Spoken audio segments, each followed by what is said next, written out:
This video is sponsored by TrueFire. Over 2 million guitar players worldwide improve their playing using TrueFire's online lesson systems. Learn, practice, and play with TrueFire.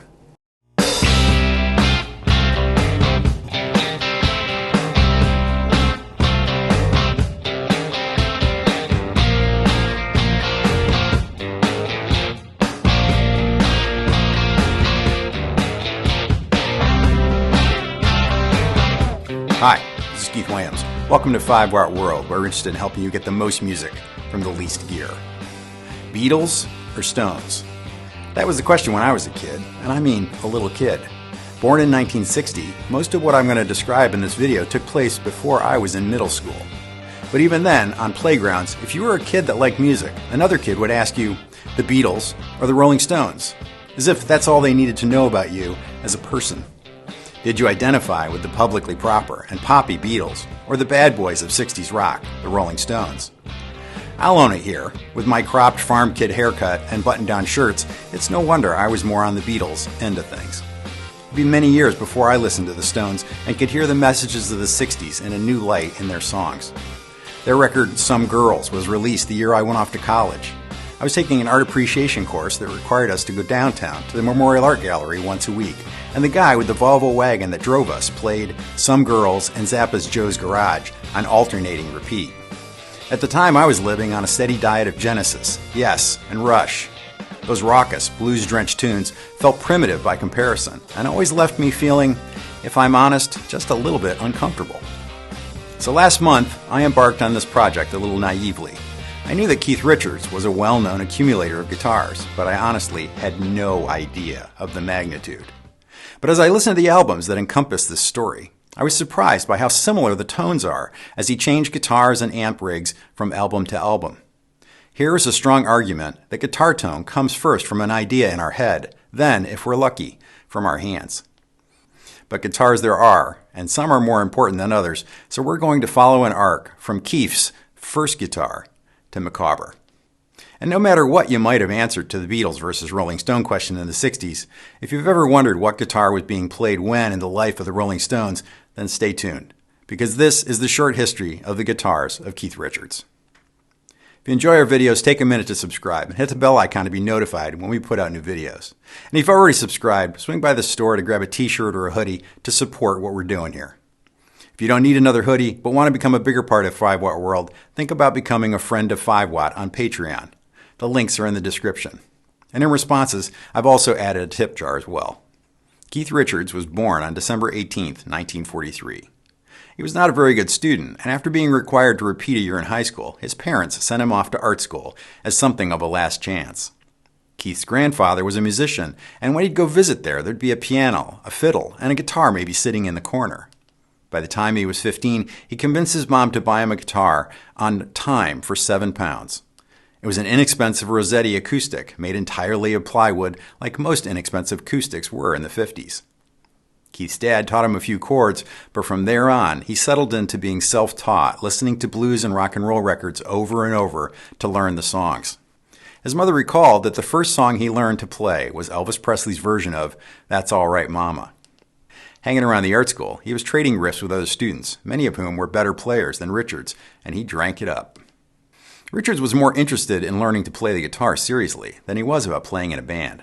This finally changed when he ran back into his childhood friend Mick Jagger on the train carrying an armload of blues and rock records.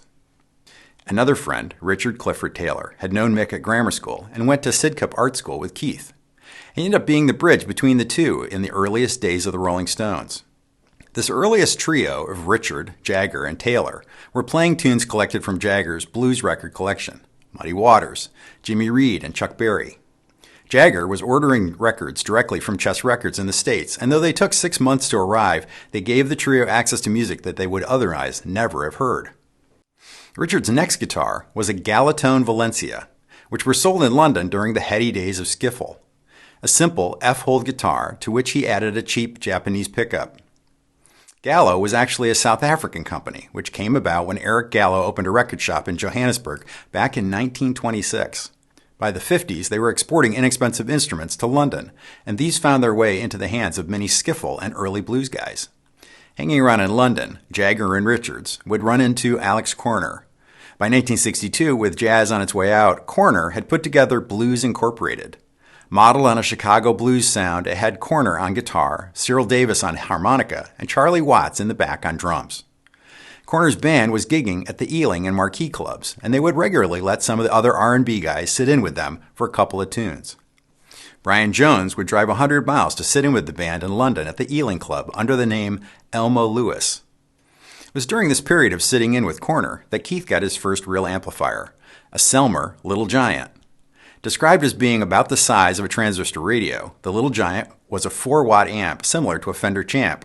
By this time, Jagger was the vocalist with Blues Incorporated, but through a strange series of events, Corner had to do a radio gig without Jagger, and that freed up an opening for the Rolling Stones to take Corner's regular Thursday night slot at the Marquee Club, and it would be the first gig of the Rollin' Stones. The name of the band had been hastily pulled together from a Muddy Waters tune, just in time to book the gig. This led to the band playing the Ealing and Marquee clubs pretty regularly, and though they were all sharing a flat and were flat broke, nearly starving, they realized to keep going they needed to get some better amplifiers. One story is that Mick's father lent the band the money, and they got a pair of Harmony 300 series H306 amps. With 4 inputs, a 12-inch Jensen speaker, and onboard tremolo, the amps fit the bill. When Bill Wyman later joined the band, he came with a Watkins Westminster amp and, crucially, a Vox AC30, which had been completely out of the price range of the band before this. And in '63, Charlie Watts would be asked to join the band, and this really pulled the group to a new level. Brian Jones was also in the band by then, and when he got his Harmony Stratotone guitar, Richards was able to swing a brand new Harmony Meteor H70 electric guitar on credit in January '63. He paid £74 for it with the case. Harmony guitars were popular with the London Blues Boys because they'd seen so many pictures of album covers in the U.S.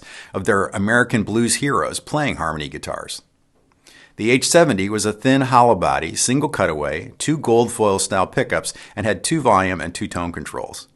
The guitar was produced from 1958 to 1966. But soon Richards would get another new guitar. That February, he bought a Harmony 1270 flat top 12-string. Mahogany back and sides, spruce top, and a truss rod neck. He'd used the guitar on many song recordings and wrote songs like As Tears Go By on it. The guitar would be featured on the album Not Fade Away, particularly the opening riff of Tell Me. It's important to note that most bands at the time, the stable of guitars were often treated as if being available to anyone in the group. So one member might be buying a guitar, but it would end up being put into the hands of another. For this reason, Brian Jones' guitar purchases will be woven in through the Keith Richards story. In '63, Brian Jones would buy a Gretsch anniversary guitar, and like most bands of the time, Keith would sometimes play that guitar if Brian was playing harmonica on a tune. In July of that year, the band was able to arrange a formal endorsement with Vox. The band received 2 black top boost AC30s with stands, and Bill Wyman would get a T60 bass amp. The solid-state T60 design proved to be unreliable, and Vox provided the band with a modified AC30 head to be used with the T60 speaker cabinet. '64 was the big breakthrough year for the Stones, and with the new success came new financial security. When asked about what the love of his life was in an interview, Keith Richards said, "I'd say a guitar. Some of my friends have said that I'm in love with guitars, and they could well be right." At the end of May, Richards bought an early '62 Epiphone Casino, ES230 TDV. From early in the model year, it has the Gibson-style headstock. It's in every way like a Gibson ES330 produced on the same factory lines in Kalamazoo at the time. Keith's guitar was fitted with the Epiphone exclusive Trematone vibrato, which was modeled on an early Bigsby trem design. According to Gibson records, only 211 Epiphone Casinos were produced in 1962, and it listed for $314.50 in that year's catalog. Richard used the Casino as his main guitar in the mid-'60s. Unlike the 335 with its center block, the Casino was a fully hollow guitar, so as the venues and volume grew, so did issues with feedback. See my short history of the guitars of Get Back for more information on early Epiphone Casinos. When the Stones returned to England, they immediately set out on a tour, and Vox presented Jones with both a Phantom 6-string and a Vox Mark III electric 12-string. The 2 white Voxes would be Brian's signature guitars in '64 and '65, and Keith would often use them as well. In August of '64, Richards would buy a second-hand '59 Les Paul Sunburst, standard, in London. To put this into context, this was nearly 2 full years before Clapton would stun the world with his Les Paul and Marshall on the Beano album, which would be released in July of '66. Richards bought the guitar from John Bowen, who'd bought the guitar new in '61, and it had an aftermarket Bigsby installed shortly thereafter. Richards would use the guitar until early in '67 when he sold the guitar to future Stones guitarist Mick Taylor. By September of '64, the Les Paul had become Keith's main guitar. He said, "It was my first touch with a really great classic rock and roll guitar, so I fell in love with them for a while." Given the dates, the folks that gave me hell when I said Eric Clapton had popularized the Les Paul and British blues scene were absolutely right. Though Clapton set the world on its ear with his cranked Marshall on Beano, Richards was the very first visible R&B player in the UK using a Sunburst Les Paul. If you want to know more about the legacy of the 58 to 60 burst Les Pauls, check out the video for the whole story. At the September 2nd recording sessions where Richard used the 59 for the first time on record, Brian was playing a white Telecaster that was also a recent acquisition of Keith's. That first Tele, as Andy Babiuk puts it in Rolling Stone's Gear, was the shape of things to come. That first Tele was new for that year, white alder body, maple neck with a rosewood board, and 3 threaded steel saddles. As for that session, Richard also had a new Framus Jumbo 597 model 6-string acoustic. Interestingly, the guitar was built with a multi-laminate neck and a soft cutaway. It was actually one of the first cutaway acoustic models built. The second Stones tour of the U.S. started on October 24th that year, and they appeared on Ed Sullivan's show on October 25th. Keith would play his Les Paul and Ed Sullivan performing Around and Around and Time Is on My Side. The Tele served as the backup on the tour for both Brian and Keith, and they would play through rented Fender amps for all the gigs. When they went on tour in Australia, the promoter wouldn't pay to ship the Vox amps and instead provided a backline for Jones and Richards of a pair of piggyback Fender Showman amps. On the way back from Australia to England, the band stopped off in California and both Brian and Keith bought Showman rigs and began using them in place of their AC-30s. With 4 6L6 power tubes and a 15-inch speaker cabinet, along with the tube-based harmonic tremolo, the amps would ride the stage with the Stones for a good while. During the Stones' tour of the U.S. when they were in Chicago, they were able to negotiate an endorsement deal with Gibson. Keith and Brian ended up with matching Firebird 7s, one of Gibson's top-of-the-line models at the time. The Firebird had only been introduced in '63, and so it was still quite the thing, and made a big splash on stage. 3 Firebird pickups that are very different in construction than standard mini humbuckers, straddling the line between a mini humbucker and a single-coil sound. Many builders will tell you that if you want a big single-coil sound without the hum, to try a Firebird pickup. You can see my video detailing the history of Firebird models here. They were each given a Gibson Heritage model flat top as well. The square-shouldered 25.5-inch scale Heritage model was introduced in '65 and was designed to compete directly with Martin's Dreadnoughts. The Heritage's 16.5-inch lower bout made it a full 3/4 of an inch wider than the Martin. Rosewood back and sides with a spruce top and tortoiseshell style binding. Gibson also gave the band a number of Maestro FC1 fuzz pedals, as Richard was pretty rough on the pedals on stage, and they had to keep getting replacements.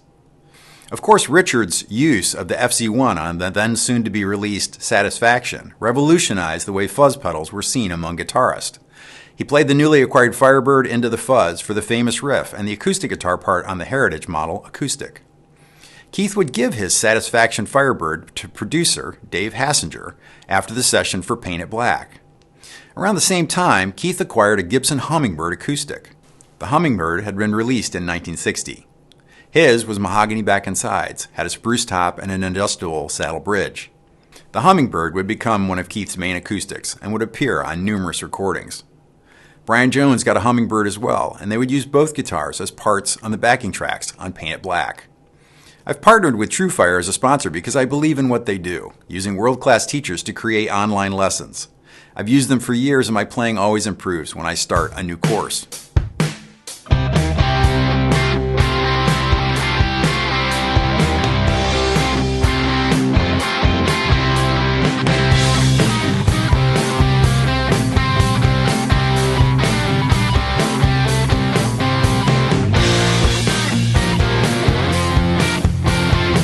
When someone tells me their playing's in a rut, I always tell them to grab some lessons instead of immediately start shopping for a new guitar.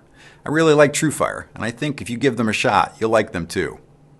Get 25% off courses using the promo code 5watt25. Or like I have for many years, sign up for the All Access Pass to use the entire TrueFire catalog.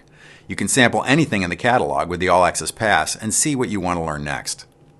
I love their tagline, learn, practice, and play with TrueFire. I'd like to thank TrueFire for our ongoing partnership and for sponsoring this video.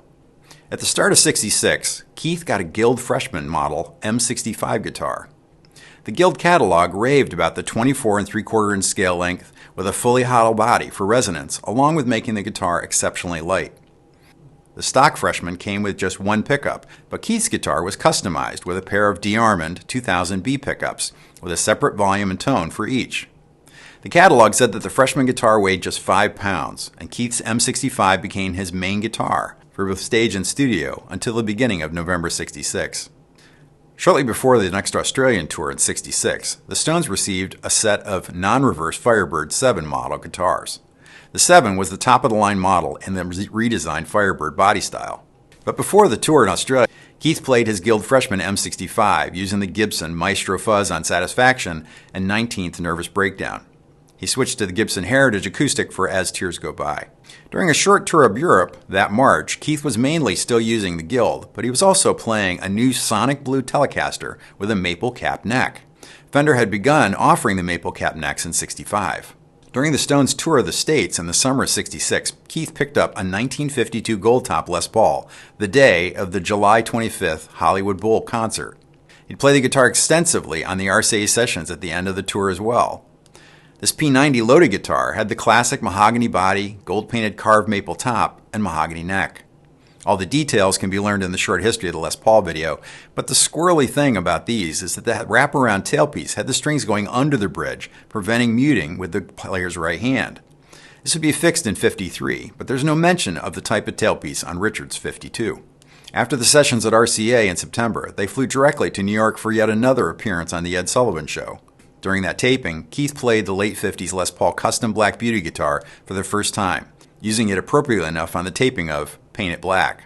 He'd used the guitar almost exclusively on the tour of Britain that fall, including the appearance at the Royal Albert Hall, where the opening acts included the Yardbirds and Ike and Tina Turner.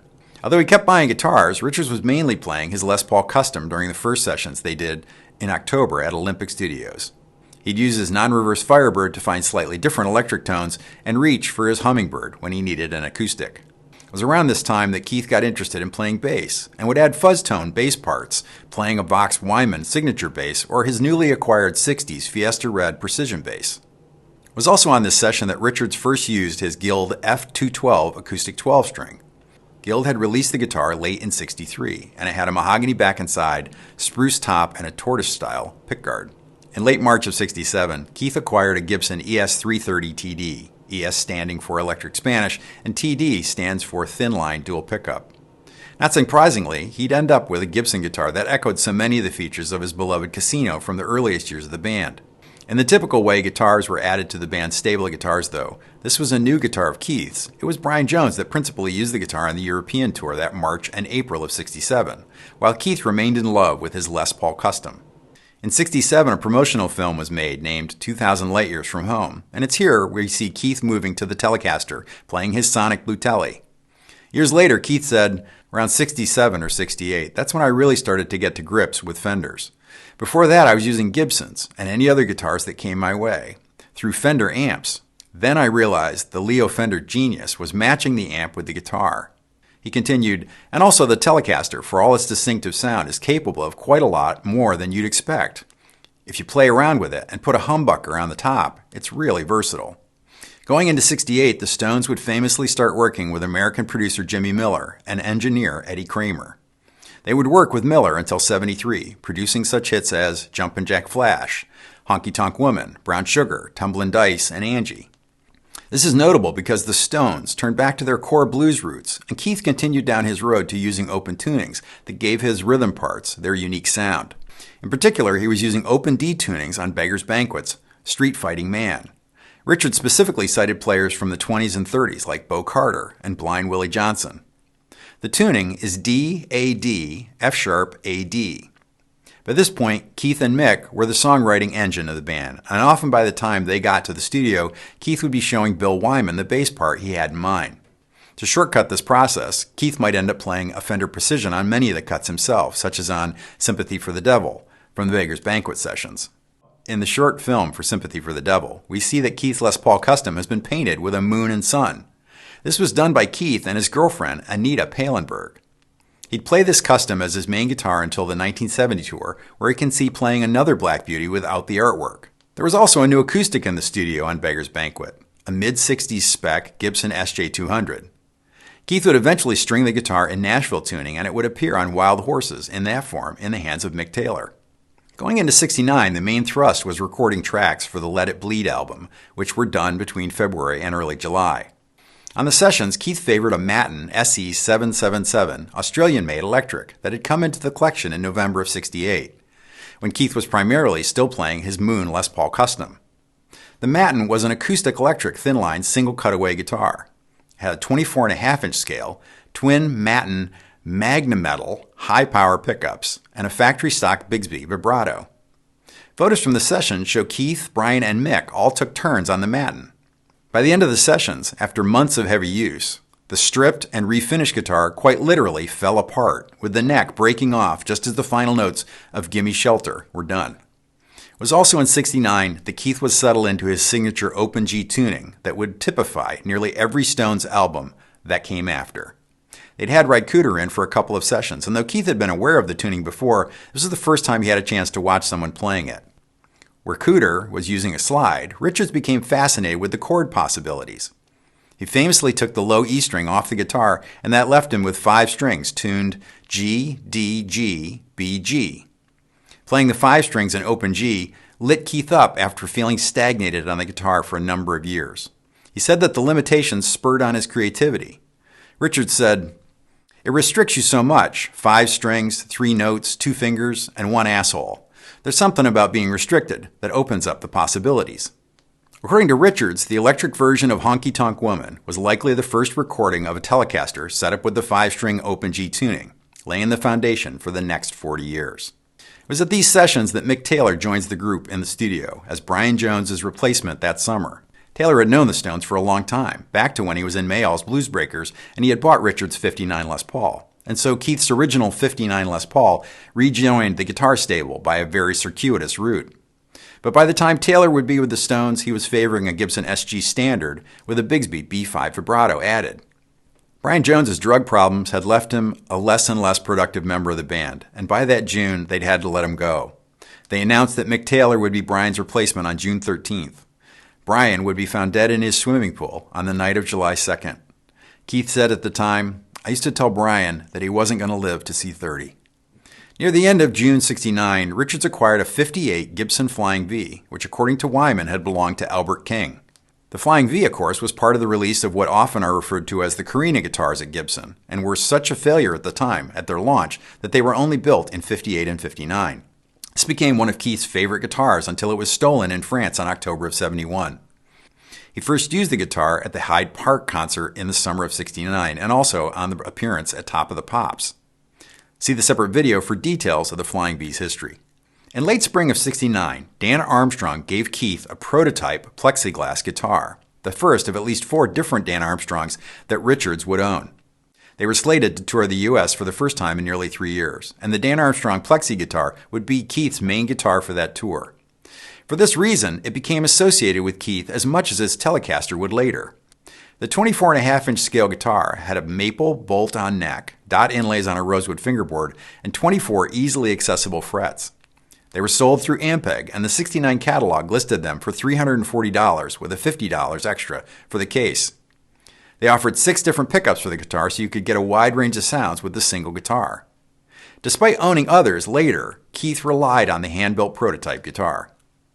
Working on the final sessions for Let It Bleed, they had the past guitars, now augmented by the return of Keith's '59 Burst in Taylor's company. This would be the guitar held in Charlie Watts' left hand on the cover of Get Your Ya-Ya's Out, while he's holding the prototype Armstrong Plexi guitar in his right.